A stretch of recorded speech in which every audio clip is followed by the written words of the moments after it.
10. Now, sexy ladies from the past, former winners of Miss World, after they were famous.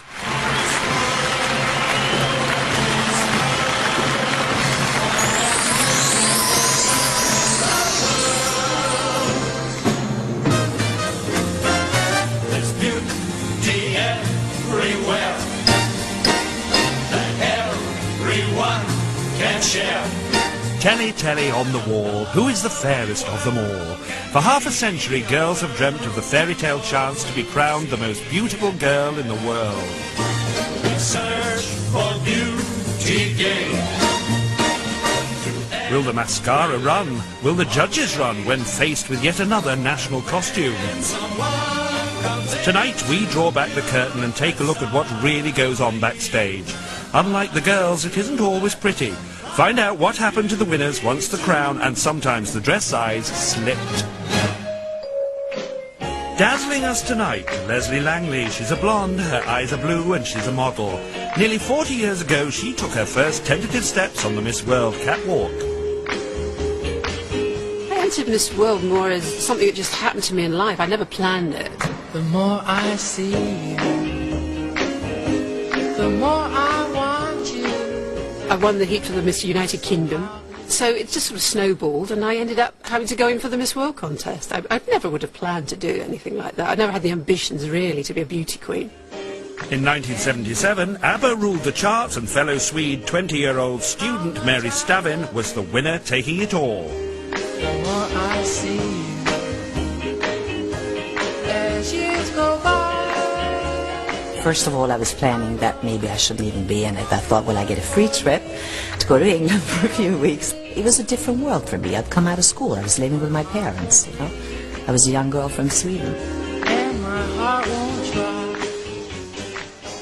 I felt it was embarrassing, me being there, especially when you see all the girls arriving, like Miss America with her 8 suitcases. And it was quite intimidating to be a part of it. It's the law to describe any girl from South America as a Latin lovely. So this Latin lovely was the toast of the 1975 show. Miss Puerto Rico is Wilnelia Merced, just 18. It was the first time I was leaving my island, so it was the first time I was traveling, and especially to go so far away. What I really wanted, it was to be in the last 15 finals. That was my dream. So becoming Miss World, it was like, really, it was like a dream come true. Miss United States of America. The diamonds weren't even real, but these girls wanted the prize bad. And each year, 30 million of us tuned in to watch them scream. Miss Guam, Kim Santos, went from armchair viewer to Miss World 1980.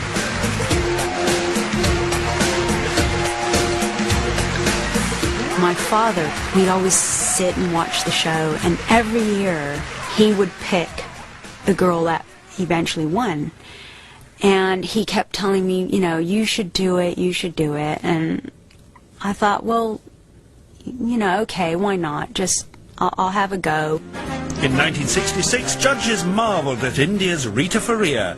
She didn't just have a head for facts, she had a pretty smart figure too. I entered the Miss World competition as a joke. It was the first time India was sending an entry to the Miss World, and I was a final year medical student, and we thought as students this was the last frivolous act we could do before qualifying as doctors. Miss United Kingdom's Helen Morgan was a valley girl who rose to stardom and was hot favourite in 1974. I was working in Wales doing modelling, and the model agency phoned up to see if I could make up the numbers for the Miss Wales that year. They were 4 girls short. Well, the applause was going as soon as she appeared at the top of the steps. And as the Miss Wales, you go on to do Miss Universe, Miss UK, and if you win all those, you go on to Miss World. From the land of reggae and relaxation, the final contestant in tonight's lineup. Cynthia Jean Breakspear, Miss Jamaica. I was young out of high school, and it just seemed to be the thing I could do that would make me the most money. I'd see the world in style, and hopefully have a good time doing it. But not too good. Now, You come, you all here? Keeping a watchful eye was the power behind the throne, Eric Morley, Miss World's creator. Watch me! Columbia, he's very good looking, nice man, but he's not going to tell you what to do. I am. They're really only kids at heart. And here they've got Mum, Mrs. World herself, to help boost morale. The contest was owned by Mecca Ballrooms, but became a family affair, with Eric's wife, Julia, acting fairy godmother. Together, they created a magical formula. When Eric started this in '51, the idea was it was a one-off exercise for the Festival of Britain. They were all in bikinis and everyone went mad, the press went mad, and it was so successful, the company decided to continue on and use it as a public relations exercise. Welcome to Sun City! The flesh is still being flashed. Sun City, South Africa is playing host to the most recent Miss World contest. The boys wants the girls, while the girls wants the boys who wants the girls. And with all these hormones and high heels, the rules need to be strict. Following Eric's recent death, it's up to Julia to make sure these girls play fair. The rules are very simple, I guess. Usually a girl between the ages of 17 and 25 enters. Usually it's someone unmarried, until you find they're not, you know. Things like that.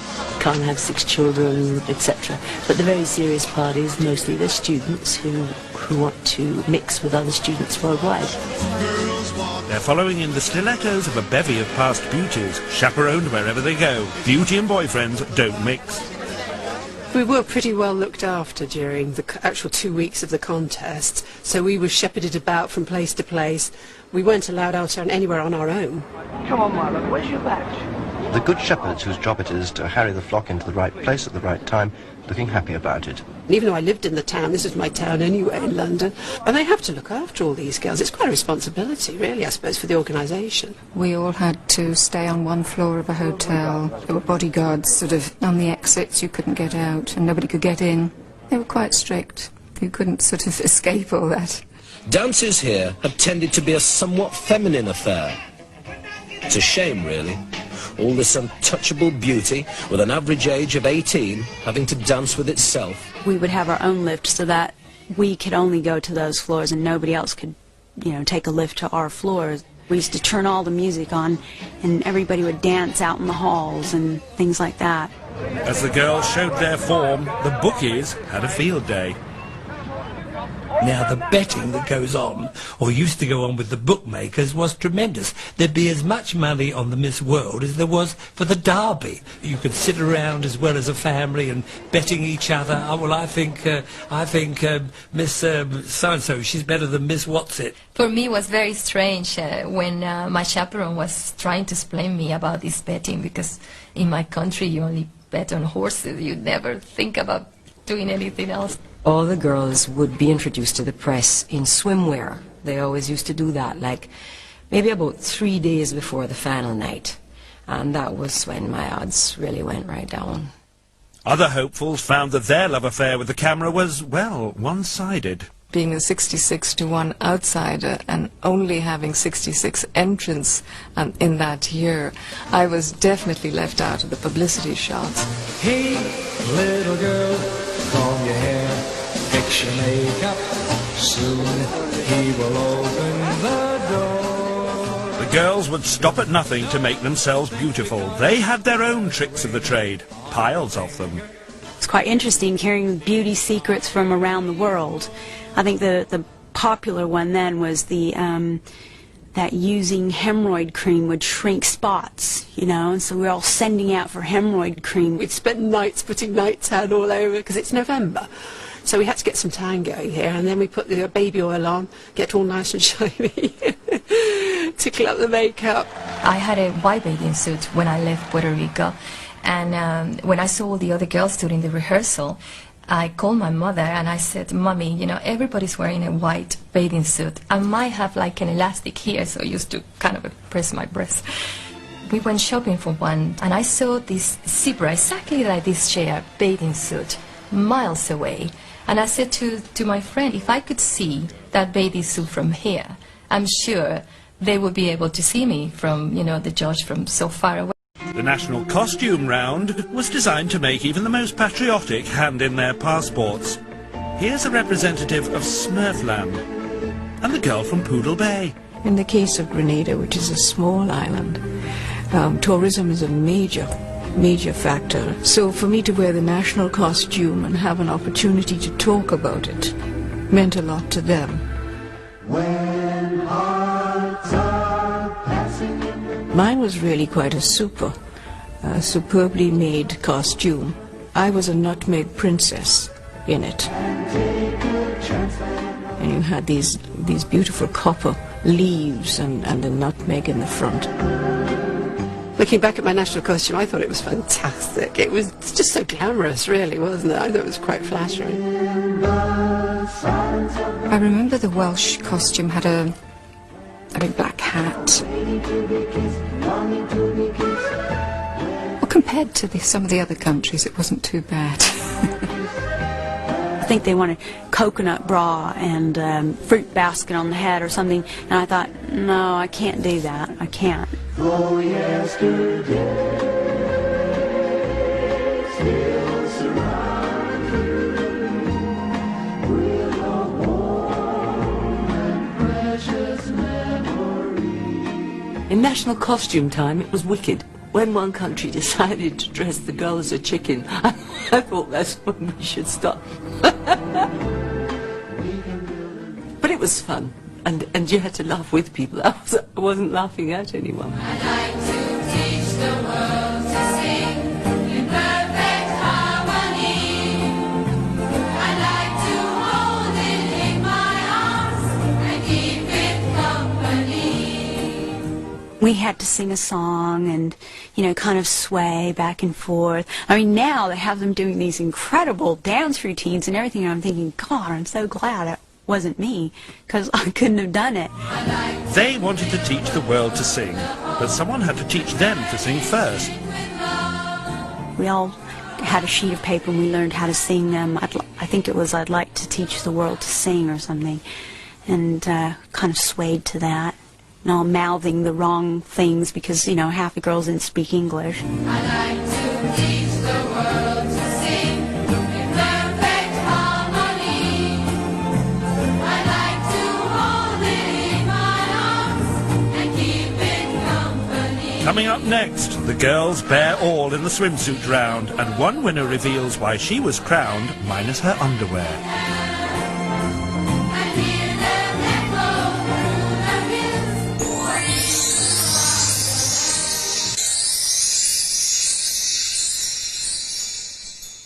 100 apprehensive girls are taking to the stage in the current Miss World contest. They've been whittled down from thousands. Tall and tan and young and lovely, the girl from Ipanema goes walking, and when she passes, each one she passes goes, ah.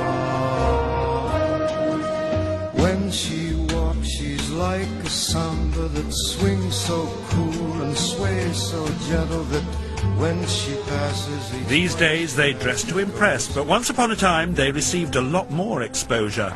And the ladies just take one more walk around in front of the judges for the final inspection. Thank you. Ah yes, a thong for Europe, the legendary swimsuit round.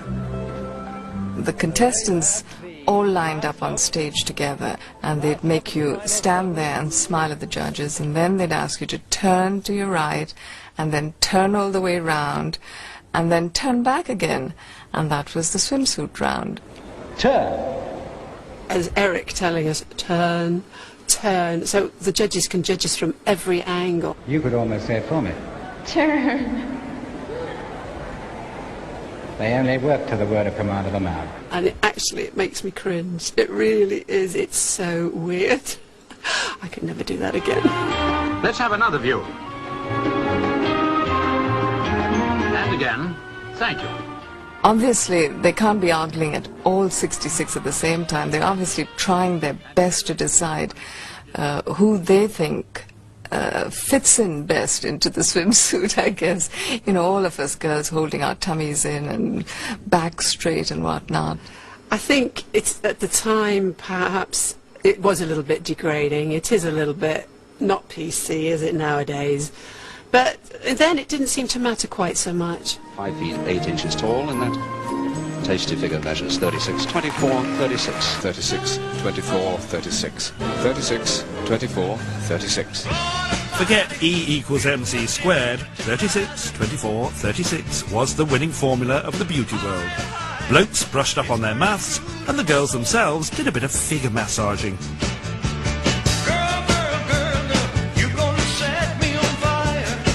The vital statistics, I don't remember anybody ever putting a tape measure around me and measuring me. I just gave my vital statistics. Oh, there's no measuring going on beforehand.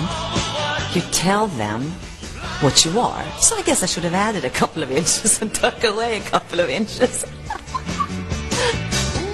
It sounds a little braggy, but I was thinking my body is better now than it was in my bathing suit then. But most revealing of all was the prehistoric attitudes of your average British TV host back then. This United Kingdom is Leslie Langley. Leslie, whereabouts in the old country are you from? Well, I come from the south coast in Dorset, Weymouth. Tiny little seaside town. It was rather unnatural being in a swimsuit, talking to Michael Aspel all dressed. It was an odd experience. It's really quite weird, the whole thing. And I think I look so weird. Hair, unbelievable. Talk about fluffy. My daughter always calls me Fluffy. I see why now. Do you think this country is in a state of moral decline and plunging towards Armageddon? Or are you a firm believer in the indomitable spirit of man and the innate dignity of the species? Would you repeat that? No, but most Canadian fellows, are they big lads? About the same as anywhere else, I guess. That was a daft question, I'm sorry. Do you think the great resources of your country will ever become exhausted? Oh, I don't know. Well, ask a silly question and get a silly answer, I think.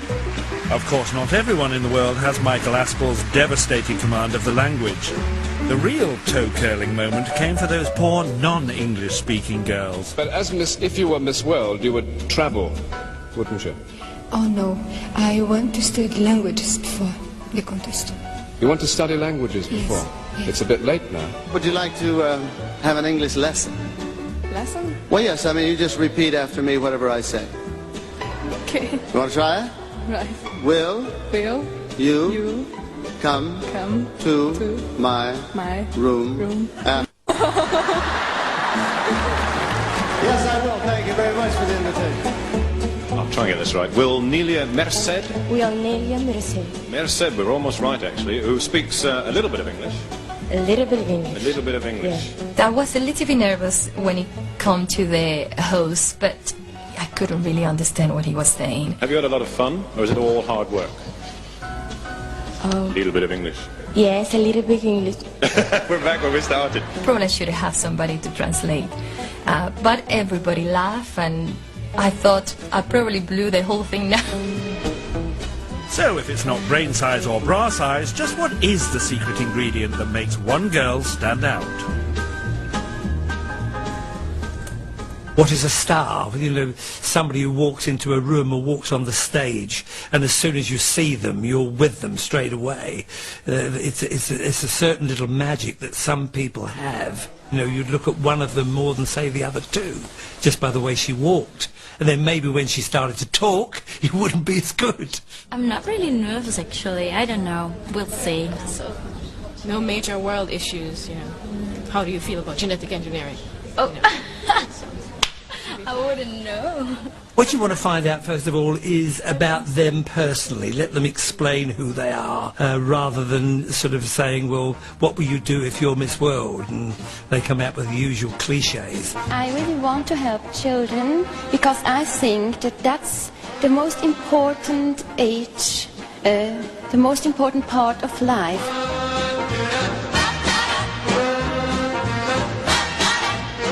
You have a very noble ambition. What is that?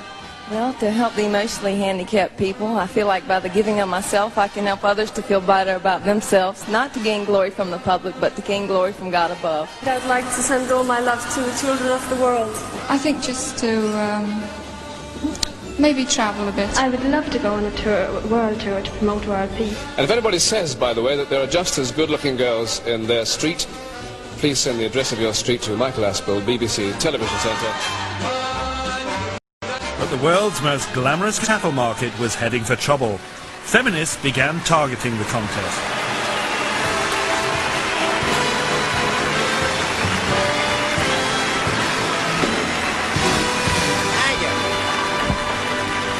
Thank you very much. Thank you, ladies and gentlemen. I am very, very happy to be here at this cattle market tonight. Moo. No, it's quite a cattle market. I've been back there checking calves. No, but this is beautiful, and I'm very thrilled to be here. In 1970, the normally unflappable Bob Hope came under a hail of home pride at the Albert Hall. Feminist flower bombs proved a real showstopper.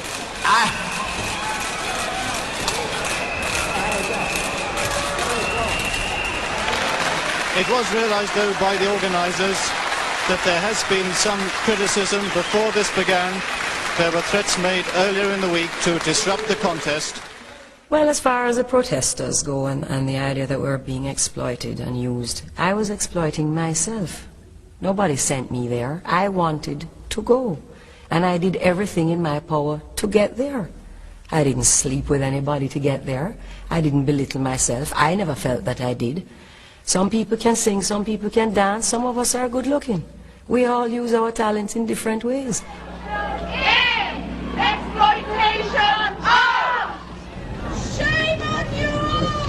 You're degrading yourself! People like to say, you know, because you go through something like that, you know, you don't have much going for you, or you're stupid, or you're not qualified for whatever. We aren't qualified. This is just a fun thing. I had a lot of discussions with feminists and all these people, you know, putting me down all the time. But I was saying to them, well, what have you done? You know, at least, so I was stomping around in a bathing suit. Oh yeah, it's not my favorite thing to do, but I was a young girl. I had fun doing it. I've seen the world. I've learned a lot. The best education of my life was that year, actually. If nothing else, you learnt how to count backwards. Always a handy skill, especially for the catchphrase of the show. I shall now announce the results in reverse order. I shall announce the results in reverse order. You shall announce the results in reverse order. And you hear the immortal lines, and in reverse order. There's Eric's voice. Behind the scenes was the most tense time of the whole contest. So everybody was there smoking with the stress and tension of it all. Just waiting is the most excruciating part. That was horrible. I didn't enjoy that at all. Now a young lady who receives a cheque for £2,500, a screen test by Columbia Pictures, Miss World 1965. And then my name's called. Miss United Kingdom. You really don't know until he says it, which one of you it will be. It actually looks like I was hyperventilating. It looks like my chest was heaving. And Miss World 1976. I mean, I just threw my head back and screamed. Is Miss Jamaica. And the Royal Albert Hall is in uproar.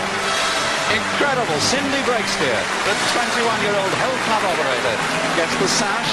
I think she's as overwhelmed as anyone. It was like, you know, when a film goes through your mind. At Miss World 1975. My whole life went through my head. It's a very strange feeling. Is Miss Puerto Rico. Incredible sensation here at the Albert Hall. Suddenly, there I am, crowned Miss World. So I felt like a Cinderella that evening, you know, having a crown on my head. Here is the great moment for Wilnelia Merced of Puerto Rico. It's like a little girl fairy tale kind of thing, isn't it? Which I had never dreamt about. And Miss World 1977 is Miss Sweden. What a sensation. That's Mary Ann Katrine Stavine, 20-year-old student of physical training from a town called Edinburgh. Obviously totally stunned by the whole occasion. The crown's plonked on the incredible hair, the sash goes over, and you have to walk up and down doing a little lap of honour. Out it came, the little tear.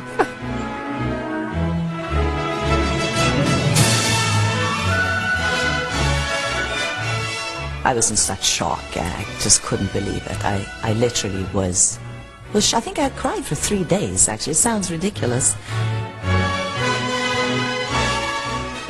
And then people are going, ah, here's another one crying and all that. You're trying to balance the crown on your head, and you can barely manage that with a cloak and a crown and a scepter, and one feels rather pretentious, you know, that you've suddenly been crowned.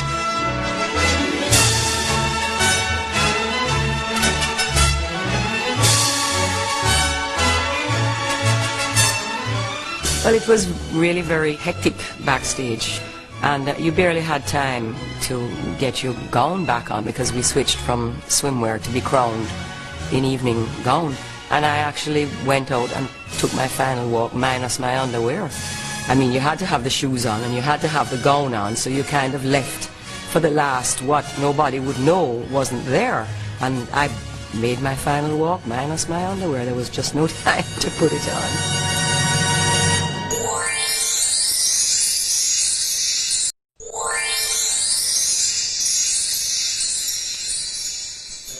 Cindy! The morning after the night before, a year of glitz and glamour awaited, and opening supermarkets in Workington. And like that crown, it went straight to some of their heads. The first thing happens is they bring you a t-shirt with your face on it, with the crown, and you put that on, and you sit up in bed and have breakfast and your coffee, and they interview you, take pictures while you're doing this. So it starts immediately. My mother had sent me out with this long-sleeve, high-neck flannel nightie, and she thought England was cold, you see. So anyway, I have this breakfast in bed with my crown on my head, and in the nightie getting my breakfast in bed. Cindy, one big one up here. English people love their Miss World, that's for sure. You know, you'd like, especially at the bingo halls and the social clubs. It's just the same. You'd have the elderly ladies there who've been following the history of Miss World for 20-odd years. They've got their little autograph books, and they've got every signature coming up over the years.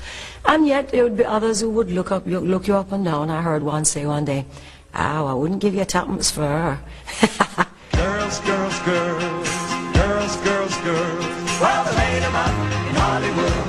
Put 'em into the movies. Those lovely photographic splendors. In and out of magazines. This world of beauty queens. Falling in love with the real big spenders. We probably were the supermodels of the day because we had the glamour. We were always in the public eye. We were always in the press. Up on the world is swinging. Don't sit and twiddle your thumbs.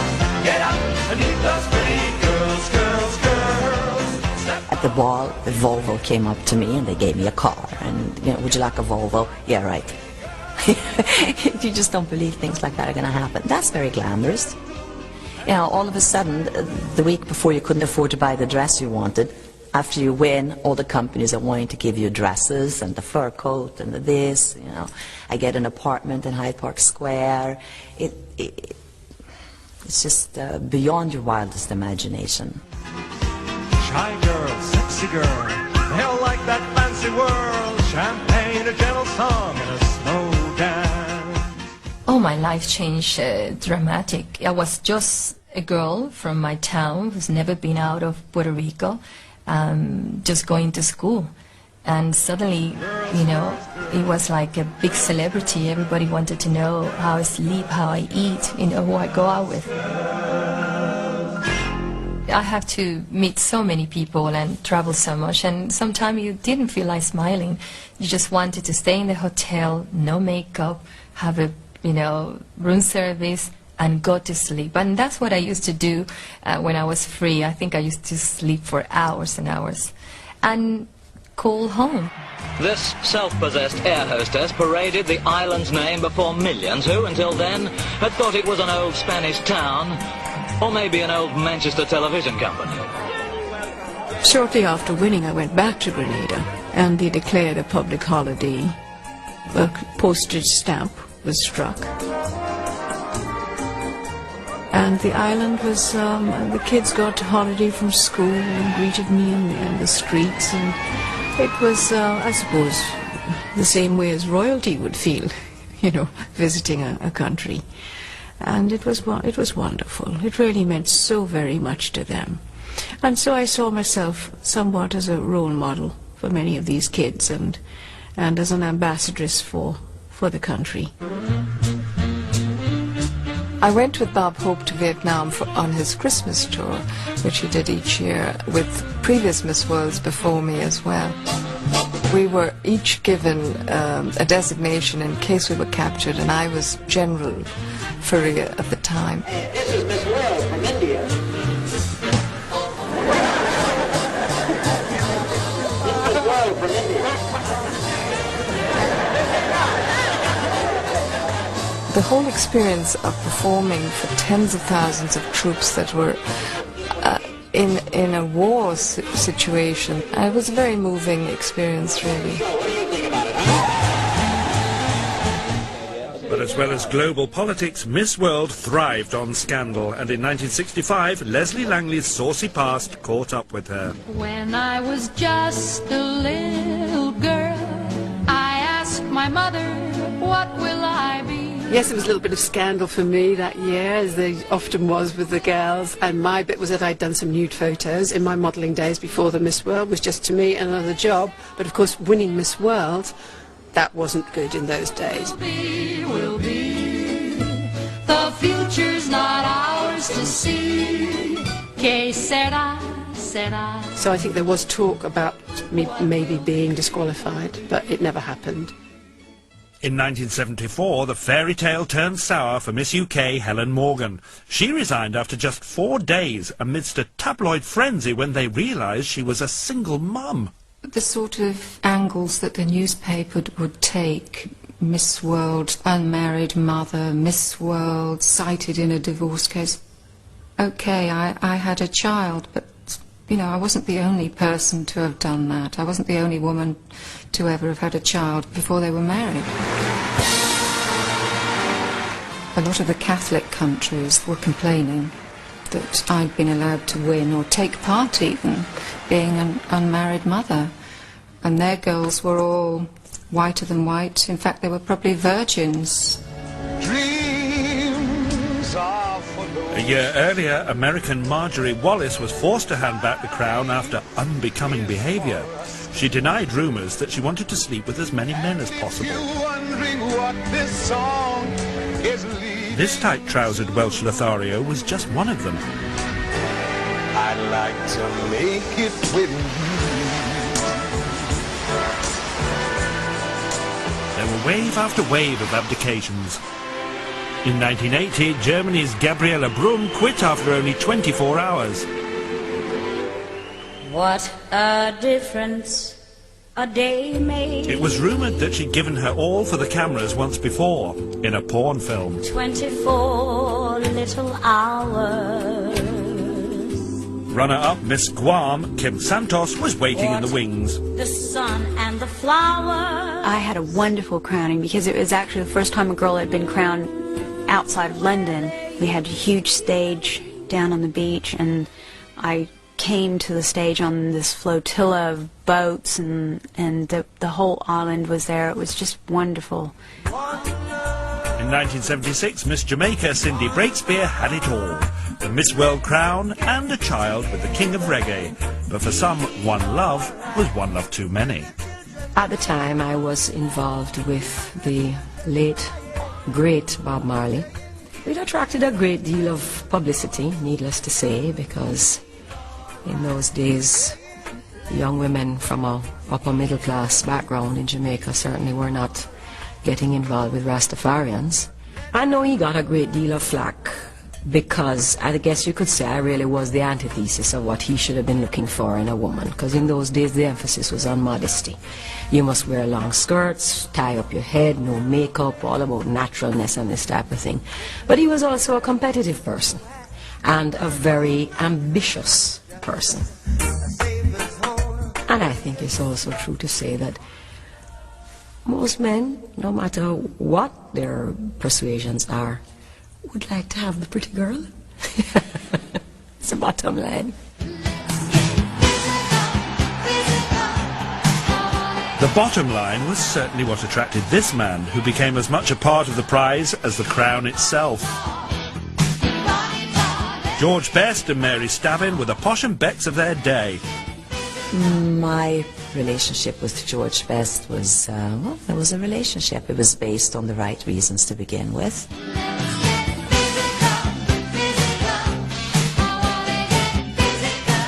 And then we made this exercise video, which I was into all that stuff, and I guess he was at times too, exercising and all that, and health, and it was just a natural at the time. But their relationship wasn't always as healthy as their exercise routine. It was quite annoying at times when things were exposed, but that was our own fault, and to a certain degree, you know, problems with alcohol and all that, not for me, but obviously he's got a problem or had a problem with that. And they, you know, that became public, first page stories. One story about their relationship has made it into showbiz folklore, but according to Mary, it never happened. Don't ask George for confirmation, he was there in body and very definitely in spirits. I was with a young lady who was Miss World, Mary Stavin, and we'd gone out for the night and gone off to the casino, and I'd won a fortune. It was something like £25,000. Apparently, George Best and I are in a hotel room. I'd thrown the £25,000 on the four-poster bed, and Mary had gone in the bathroom and come out in this see-through negligee. I'm supposed to be in this, like, negligee, which I don't think I ever would wear. The little porter's staggered in with a bottle of Dom Perignon. He's turned around, had another look at the bottle of Dom Perignon, the £25,000 on the bed. Apparently the waiter looks at George and he says, where the hell did it all go wrong? It's supposed to be really funny, I guess. I don't really get it. But anyway, I wasn't there. But I guess it's a cute story. But I definitely wasn't there. I've never gone through this experience, not even in my dreams.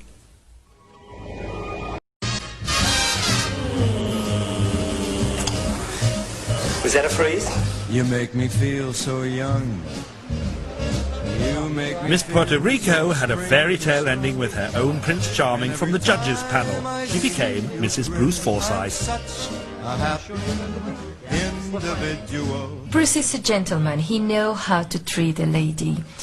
He's a man of details, and he's very romantic.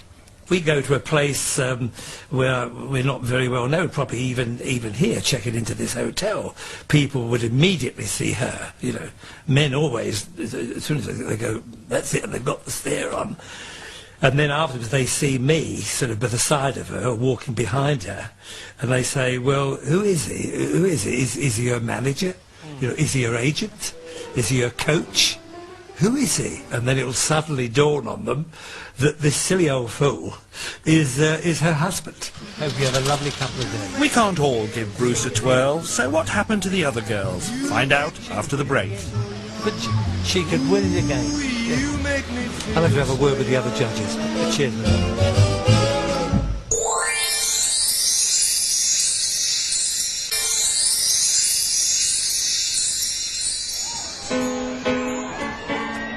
As Miss Nigeria becomes the latest girl to be crowned Miss World, a year in the limelight beckons. But what happened to our winners when it was ta-ra to the tiara and the lights and the looks began to fade? Hey, did you happen to see the most beautiful girl in the world? I think Joan Collins summed it up when she said, being beautiful and getting older is like being rich and getting poor. If you happen to see the most beautiful girl who walked out on me. I think it is difficult growing older and trying to be what people think you are or what you were. People do still expect you to look good and look like you did almost, you know, all those years ago. Hey, did you happen to see the most beautiful girl in the world? To this day, I still get people to come up to me in a shopping mall or wherever to say that they've always wanted to have a good look at me, and they do, right up and down with absolutely no compunction. They thought I was taller, they thought I was something that I'm not. I'm just very curious just to speak with you and see what you look like up front and personal. I think the strain of getting older once you've been in the glamour business is difficult. You're watching every line, every bag under the eye, and the strain of that is too much for me to keep on wanting to be in showbiz. It's not the kind of life I could possibly sustain. Leslie Langley's still in the eyes and teeth business. These days she's a dental receptionist. At the moment I'm working in a lovely private dental surgery in Weymouth 3 days a week, which suits me beautifully. I have so many patients coming to the surgery, so they know me and they like it. You know, it's quite a novelty value, isn't it, having a Miss World there?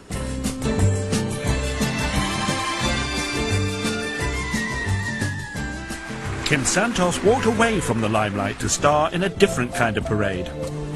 Ladies and gentlemen, this is Miss Guam 1980, Kimberly Santos. I didn't miss the glamour part of it at all. I mean, often I can remember we'd be in a limousine going to somewhere, and we'd have, like, police outriders, and I can remember sitting thinking, looking at them thinking, God, I'd really like to be one of them. I wanted to do voluntary work, and I thought, oh, what could I do? And I decided to become a special constable in the Metropolitan Police, and it was fantastic. I loved it. I'm not doing it now, but I did it for 4 years. One bacon butty. There you are. Thanks a lot. And after years of wolf whistles from building sites, Kim's decided if you can't beat 'em, join 'em. Now, actually, I'm working as a builder. It was quite a change from being a beauty queen, worrying about your makeup, worrying about your hair, your clothes, and things like that. I find it a great release, not having to think about those things. It's wonderful being able to roll out of bed, put on your overalls, no makeup, have a bacon sandwich on the way to work.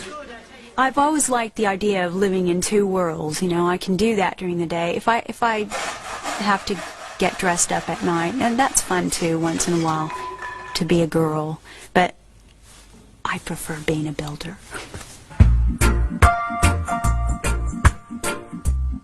30 years ago, Cindy Breakspear was toasting her relationship with the king of reggae.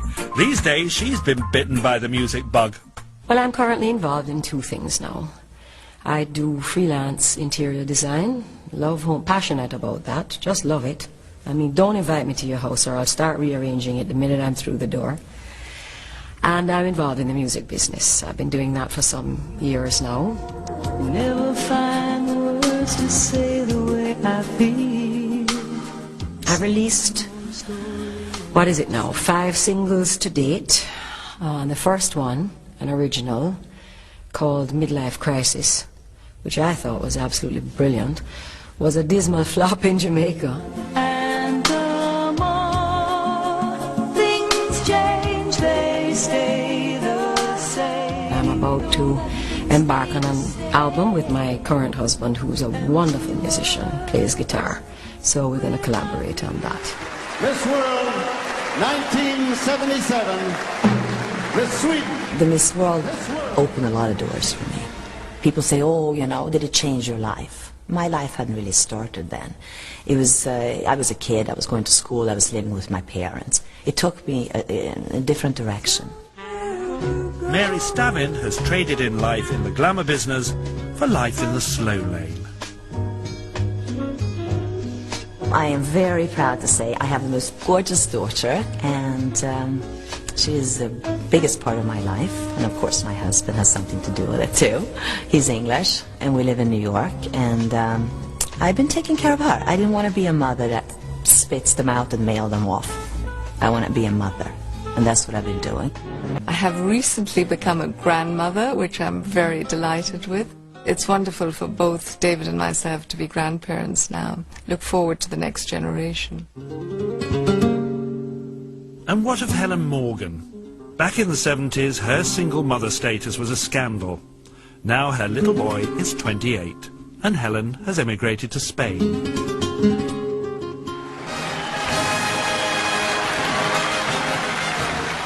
Jennifer Hoston is the latest in a long line to put paid to the myth that beauty queens are bimbos. These days she's a diplomat for the Canadian government. I work in international development, and I currently work on the Pakistan and Afghanistan desk, where it of course is extremely busy after September 11th, as we look after the whole refugee situation that is emerging, has emerged. It has been with us for a while. I think the world attention to it has only been recently there, but it's been an issue that I've been part of and we've been working with for a long time. It's easy to be cynical about promoting world peace and saving children, but the truth is, The Miss World organisation has raised millions of pounds for children's charities. Wilnelia is a true convert to the cause. She runs her own charity in Puerto Rico. Being a celebrity, it's so easy for me to get the telephone and ask for help. I was being embarrassed about doing something like that, but when you do it for other people, especially for children, it is the most gratifying experience for me, and I feel like my life is more meaningful now, and it's all thanks to being Miss World. I married Bruce. I'm a very happy, very lucky girl, and it's all that because of Miss World. But did all of our fairy tale princesses live happily ever after? Overall, I think it was a bit of a negative effect on my life. No matter what you do, you can never get rid of that label. Never ever. You will always be known as an ex-Miss World. It's a strange thing, but once you are a Miss World, it's true, you are always. I think I'm going to be forever. I'm going to be dragged out when I'm 80, maybe in a wheelchair, because always there is interest. It opened up a new world to me, and it basically said you can do anything you like. Maybe people will say, well, you know, you didn't take advantage of those options, and I probably didn't, not as much as maybe some of the other girls, but I've had a wonderful time, I've had a wonderful life. I cannot imagine living without the title of Miss World. It's been almost half my life. It is a standard that was set that I've tried to live up to in many different ways, not just the way you look, but the way you behave. It's a wonderful standard to have to live up to, contrary to its detractors. If I had my life to live over, the Miss World experience is something that I would want to have in there. It's a keeper.